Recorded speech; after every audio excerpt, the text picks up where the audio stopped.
Third ക്വസ്റ്റ്യൻ്റെ answer നമുക്കൊന്ന് discuss ചെയ്യാനോ.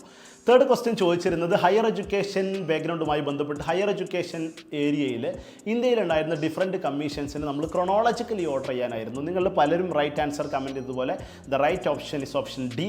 ഏതൊക്കെയാണ് ആ യൂണിവേഴ്സിറ്റി കമ്മീഷനുകളുടെ കൃത്യമായ ക്രൊണോളജിക്കൽ ഓർഡർ എന്നത് നിങ്ങൾക്ക് ഇവിടെ കാണാവുന്നതാണ്. ഇതിനെക്കുറിച്ചുള്ള കോൺസെപ്റ്റ് കൃത്യമായിട്ട് ക്ലിയർ ആവണമെങ്കിൽ just do watch the video on concepts on Saira learnings YouTube channel. ഇന്നത്തെ നമ്മളുടെ ഫോർത്ത് ക്വസ്റ്റ്യനിലേക്ക് നമുക്ക് വരാം. ഫോർത്ത് ക്വസ്റ്റ്യൻ എന്ന് പറയുന്നത് യൂണിവേഴ്സിറ്റീസിനെ കുറിച്ച് തന്നെയുള്ളൊരു ക്വസ്റ്റ്യനാണ്. Which of the following universities have their locations in Bihar എന്നതാണ്. ബീഹാറിലുണ്ടായിരുന്ന ഏതൊക്കെ ആൻഷ്യൻ്റ് യൂണിവേഴ്സിറ്റീസ് ആണുള്ളത്? നമുക്ക് 4 യൂണിവേഴ്സിറ്റീസാണ് ക്വസ്റ്റ്യനിൽ പ്രൊവൈഡ് ചെയ്തിട്ടുള്ളത്. വല്ലഭി യൂണിവേഴ്സിറ്റി, അതുപോലെ തന്നെ വിക്രമശില യൂണിവേഴ്സിറ്റി, അതുപോലെ ശ്രീധന്യ കഥക് യൂണിവേഴ്സിറ്റി, അവസാനമായിട്ട് ഒദന്തപുരി യൂണിവേഴ്സിറ്റി.